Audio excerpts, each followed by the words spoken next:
ಗೀತಾ ಮಹಾತ್ಮೆ. ಅಜ್ಞಶ್ಚ ಶ್ರದ್ಧಾನಶ್ಚ ಸಂಶಯಾತ್ಮ ವಿನಶ್ಯತಿ ನಾಯಂ ಲೋಕೋಸ್ತಿ ನ ಪರಃ ನ ಸುಖಂ ಸಂಶಯಾತ್ಮನಃ. ಶ್ರೀಮದ್ ಭಗವದ್ಗೀತೆಯ ಈ ಶ್ಲೋಕವು ಅಜ್ಞನು, ಅಶ್ರದ್ಧೆಯುಳ್ಳವನು, ಸಂಶಯಾತ್ಮನು ಹೇಗೆ ಇಹ ಪರಗಳೆರಡರಲ್ಲೂ ಭ್ರಷ್ಟನಾಗುತ್ತಾನೆಂಬುದನ್ನು ತಿಳಿಸುತ್ತದೆ. ಭಗವದ್ ವಿಷಯಗಳನ್ನು ತಿಳಿಯದವನು ಅಜ್ಞಾನಿ. ವೇದೋಪನಿಷತ್ತು, ಶಾಸ್ತ್ರ ಪುರಾಣಗಳನ್ನು ಕೇವಲವಾಗಿ ನೋಡುವವನು ಅಶ್ರದ್ಧೆಯುಳ್ಳವನೆಂದು ಪರಿಗಣಿಸಲ್ಪಡುತ್ತಾನೆ. ಸದಾ ಇತರರ ಬಗ್ಗೆ ಋಣಾತ್ಮಕ ಯೋಚನೆಯನ್ನೇ ಮಾಡುವವನನ್ನು ಸಂಶಯಿ ಎಂದು ಹೇಳಲಾಗುತ್ತದೆ. ಅಜ್ಞಾನಿ ಹಿಂದು ಮುಂದುಗಳನ್ನು ಅರಿಯದವನು. ಅವನು ಭಗವಂತನ ಶಕ್ತಿಯ ಬಗ್ಗೆ ಆಸ್ಥೆ ಇಲ್ಲದವನು. ಭಗವಂತ ಕಣ್ಣಿಗೆ ಕಾಣಿಸದವನು. ದೇವರೆನ್ನುವುದು ಮಿಥ್ಯ ಕಲ್ಪನೆ, ಭಗವಂತ ಅನ್ನುವುದೊಂದು ಭ್ರಮೆ ಎಂದು ವಾದಿಸುತ್ತಾನೆ.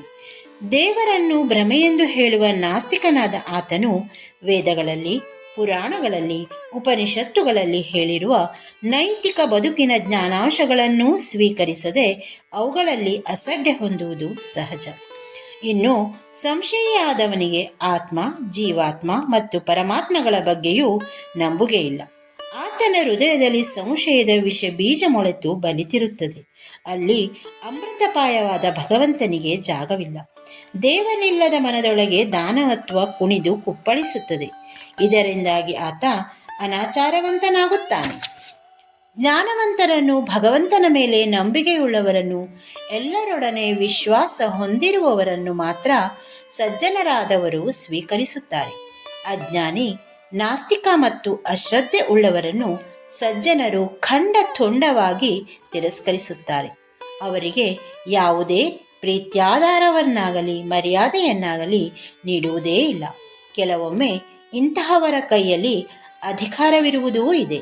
ಆದರೆ ಆ ಅಧಿಕಾರವನ್ನೂ ಜನ ಕಿತ್ತೊಗೆಯುವುದರಲ್ಲಿ ಹಿಂದೆ ಮುಂದೆ ನೋಡುವುದಿಲ್ಲ. ಒಟ್ಟಿನಲ್ಲಿ ದುರ್ಜನರೆಂಬ ಪಟ್ಟದೊಂದಿಗೆ ಅವರನ್ನು ಮೂಲೆಗುಂಪು ಮಾಡಲಾಗುತ್ತದೆ. ಇಹದಲ್ಲಿ ಸಲ್ಲದ ಅವರಿಗೆ ಪರದಲ್ಲೂ ಸ್ಥಾನವಿರದು. ಜೊತೆಗೆ ಭಗವಂತನ ಸಾಯುಜ್ಯವಿರದು.